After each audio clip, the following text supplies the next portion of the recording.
Hello everyone, and welcome back to our exercise in Introduction to Programming with Java.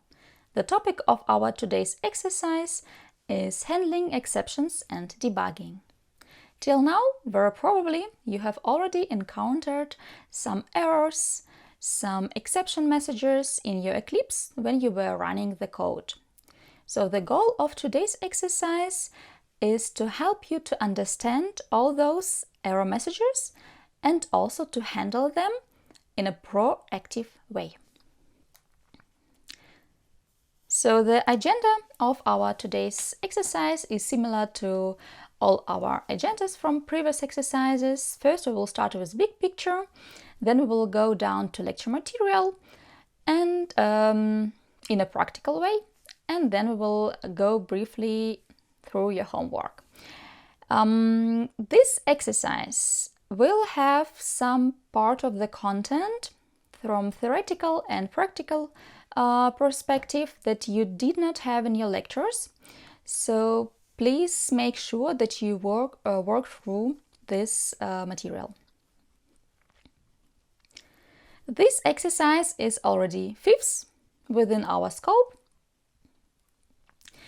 And you see that within Java Foundation exam, this relates to our debugging and exception handling part.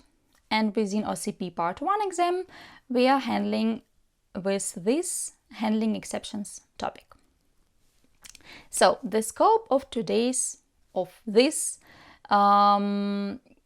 exercise series. First, we will talk about exceptions. And my goal is to help you understand the exceptions better. Especially, it is very important to differentiate between several types of exceptions.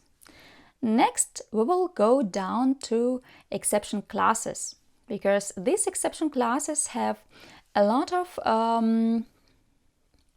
similarities.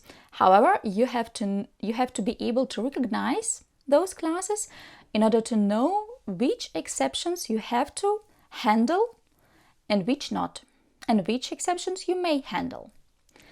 And then we'll go down to handling of exceptions. So what should you do in order to work with exceptions and error messages, works actually with exceptions in proactive way.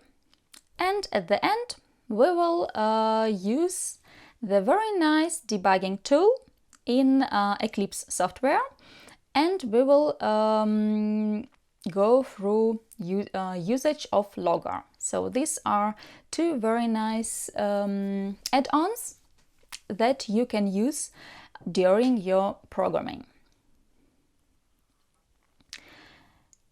Okay, so what is exception?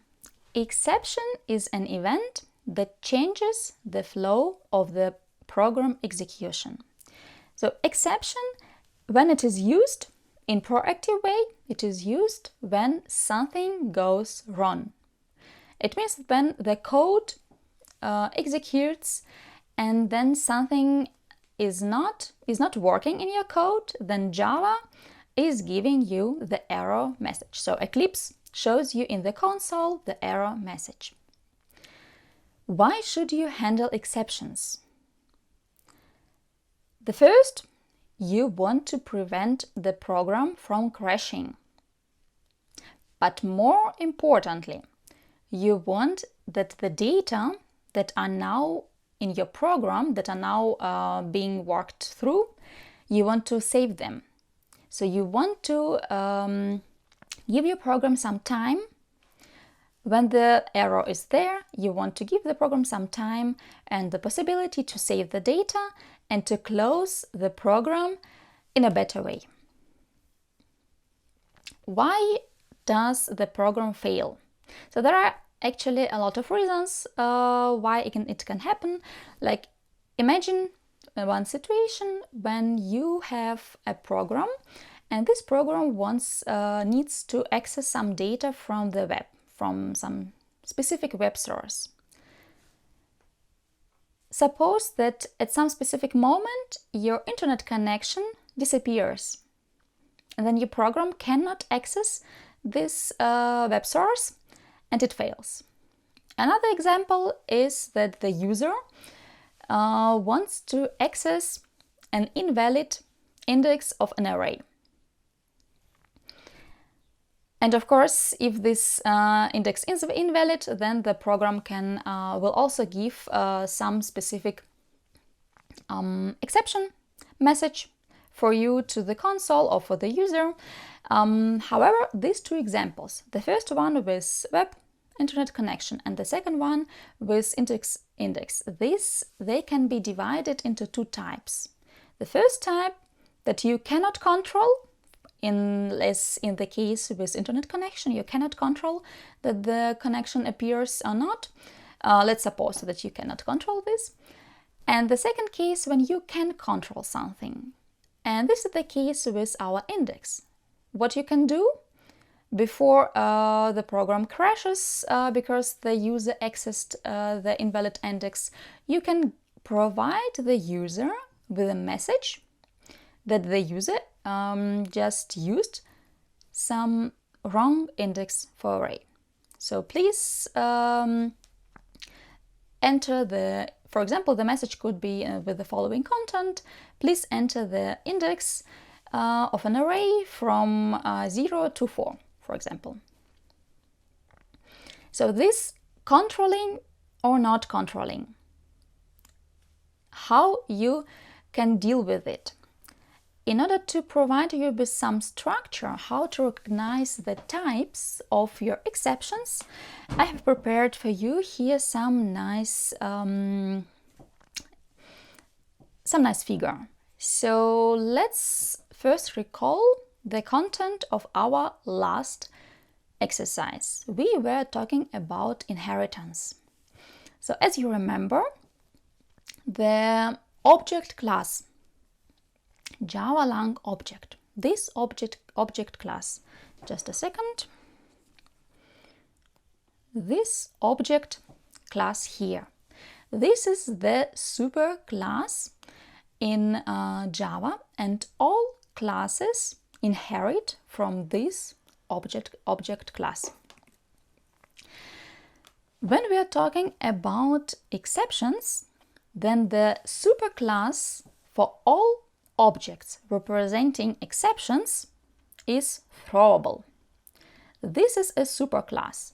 This throwable has all exceptions and errors described within 3 classes. So this throwable, this is our superclass, and these 3 classes here are his subclasses.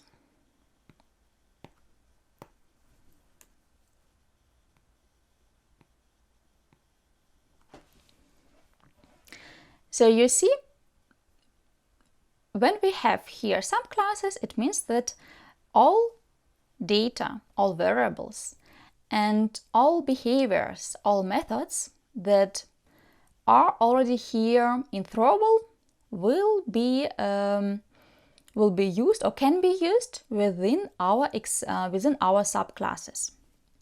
So you see here now 3 classes. The first one is error class. The second one is exception class. Both of them inherit from throwable. There is one more class. This is runtime exception class. This runtime and exception class inherits from exception. So runtime exception is a subclass of exception class, and exception is a subclass of throwable. It means that runtime exception has the data and behavior from exception and from throwable. However, runtime exception has some specific methods that and variables that are only here inside. There are 3 types of exceptions according to these 3 classes. So the first type of exceptions is called errors. No, error. This is the first one. this is exception, and the name of it is error, and it corresponds to the name of the class, Java language error. The second class is called checked exceptions.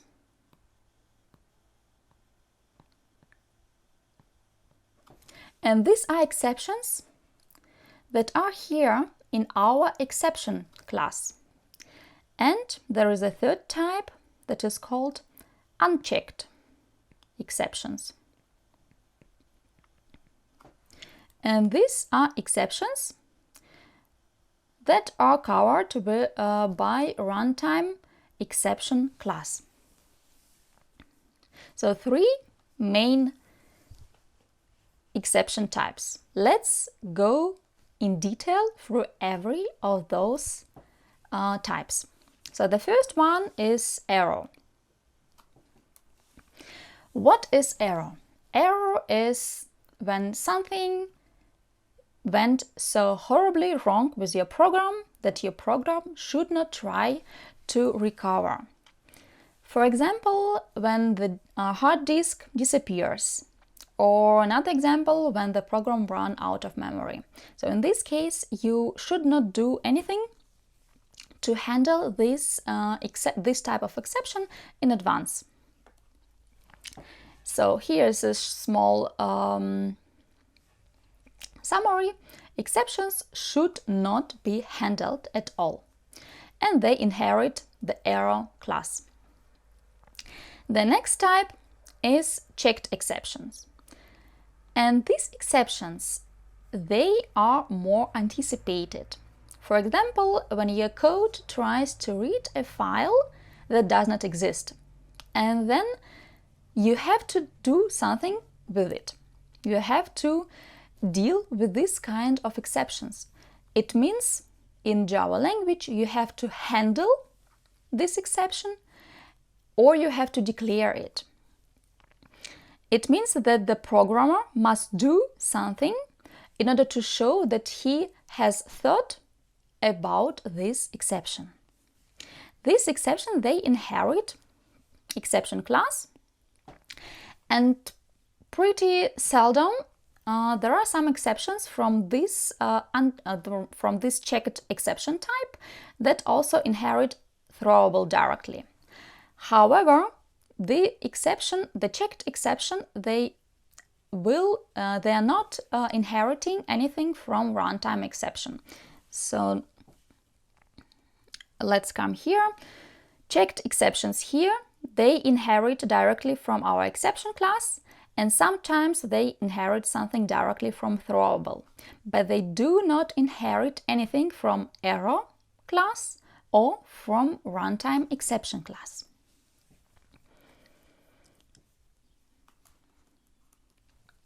So now let us go through an example with our checked exceptions. Let's open our Eclipse and let's create new class that is called checked exception. And we will also use the main class.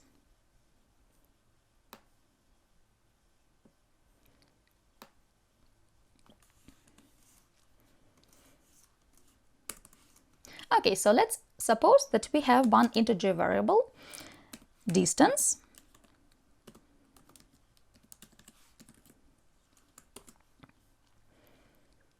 and we want to declare a method that will throw an exception. So now we will go, I will show you some examples with checked exceptions and unchecked exceptions, and I will already now handle them in the code. So it means that I will use the right syntax to handle.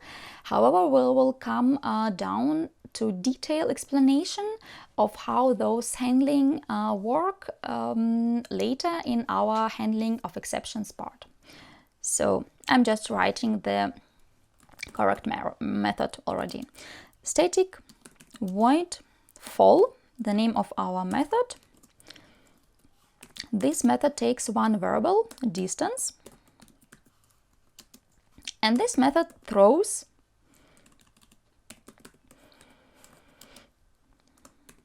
exception, specific IO exception, and in case if the distance is greater than 10. In this case, there will be throw new IO exception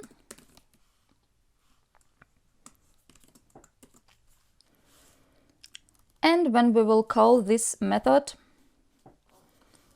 here, for example, with 9,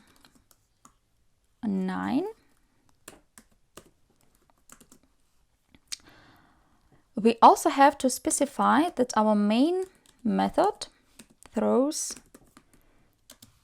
the same type of exception. And now the most important, we have to import the class Java IO and this type of exception. So if we call the method with the number that is not within this range, is not greater than 10, you don't have anything. However, if we put here something that satisfies this condition, there should be a new exception thrown. And here you see exception in thread main, and here you see the type of exception, Java IO exception, and you see exactly which method called this exception. On line 11, it is here, and on line 16, this is here. So first, actually, this method was called, and then this exception here was thrown. So the fall method actually declares that it might throw an exception. So here, when you're using this keyword throws, then you tells to a person who is calling this method that this method can throw exception. You're not throwing it actually. You're throwing it actually with the keyword throw here. This is keyword for actually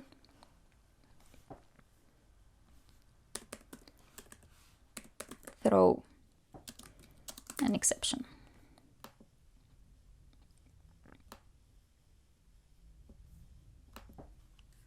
So this is an example of checked exception. Checked exception, once more, is the one that you have to handle, that you have to work with. So there are some types, and we will go through those types of checked exceptions a bit later. And this is one of the methods, one of the options how to handle those exceptions. However, we'll come in detail a bit later to this. So these were checked exceptions. The last type are unchecked exceptions. And these are exceptions that you can handle, but you don't have to handle them. So they can be handled. And they are often referred as runtime exceptions, and they inherit runtime exception class. So if we will come back to our slide before, you see here this class runtime exception. They inherit from this runtime exception class.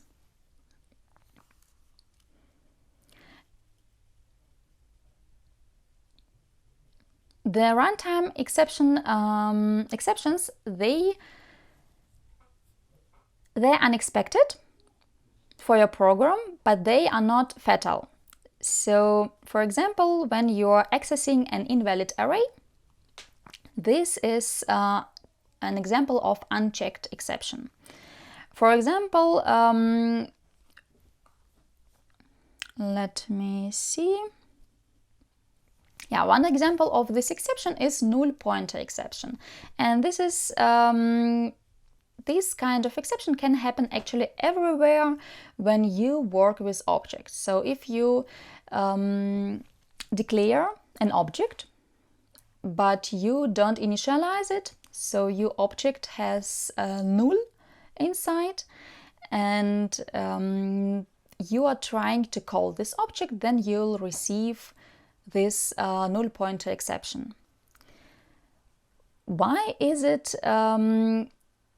not necessary to handle all those exceptions? Because these kind of exceptions, like null pointer exception, can happen everywhere.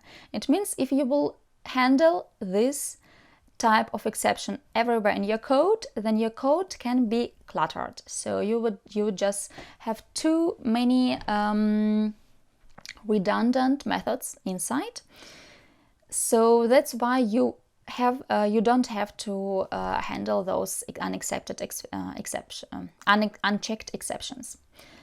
Only if you know that you want to handle some specific exception in specific way, or you want to print out to the console your own message as exception message, then it makes sense. So let's go down to an example of unchecked exception. Let us create a class.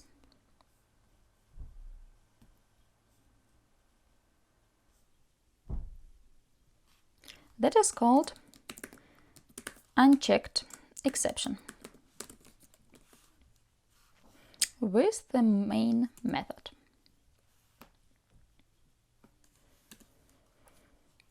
Let's suppose that we have again the same method fol. This is static void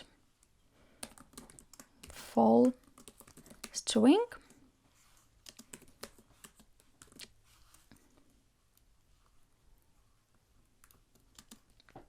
with one variable input of type data type string, and we want to print out the following method to the console. Print line. So we want to print the method from the input. So you have string input. This is the name of the variable. When you put here the dot, the point, then you will see a lot of different methods that are available to you. Please go through those methods because they're very important, especially for string. For example, now we will use the method that is called toLowerCase. We can also try to find it here. Let's go in this way. toLowerCase. So you see it is here, and actually you also see that if you don't write anything in brackets, in braces, then this method is expecting string inside when this method is called, and if you put something inside, then this argument is expected. So we are using this type of the method. And in our main method,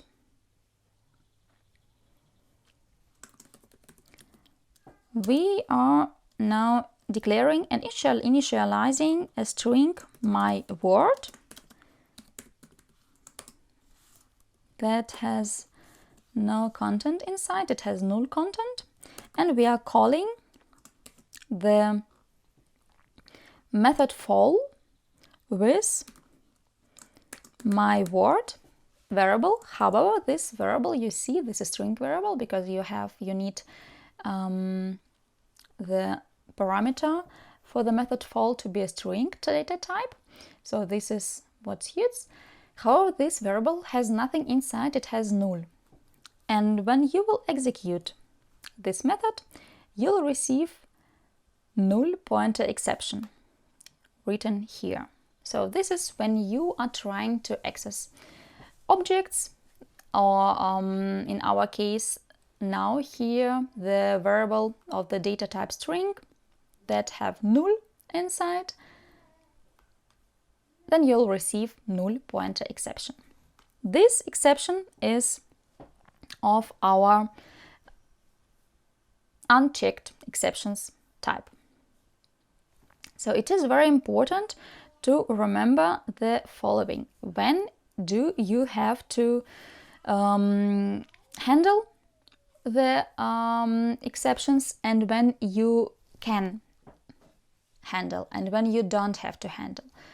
For errors, first that you have to remember, and the most important, they should not be handled at all. So you don't write anything for error types, for the exceptions that belong to the error type. Then you have checked exceptions and unchecked exceptions. If you have checked exceptions, then you always have to handle those exceptions. So you can handle or declare them. We'll come back to this here a bit later, handled or declared. And these exceptions are okay for program to catch. The unchecked exceptions here, they can be handled, but they don't have to be handled. And this is what you have to remember. So you see, we have here now 3 types of exceptions. Depending on those 3 types of exceptions, we have different classes. So each type of those exceptions has a lot of exceptions classes that are called when some specific exception happens. As you remember, in Java, everything is built upon classes. So all those exception types, they are inside classes. So let's go down to a concrete example.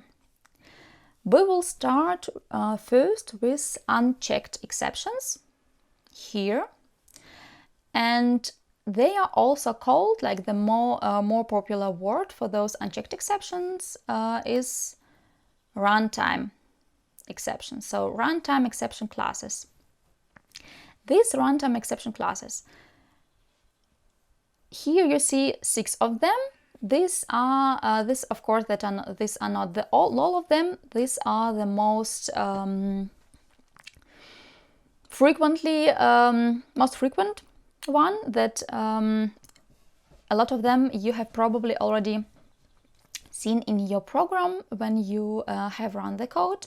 So these exception classes that you will see in this exercise, please remember them. They are very important, and be sure that you can recognize all of these classes, not only runtime, but also not only unchecked, but also checked and errors, that you can recognize all of them, that you can handle those classes that you have to handle, and that you can use those exceptions in your code. So there are, as I have already said, there are many more, but those that I'm going to show you here, they are the most important that we will deal with in our class and in our exam.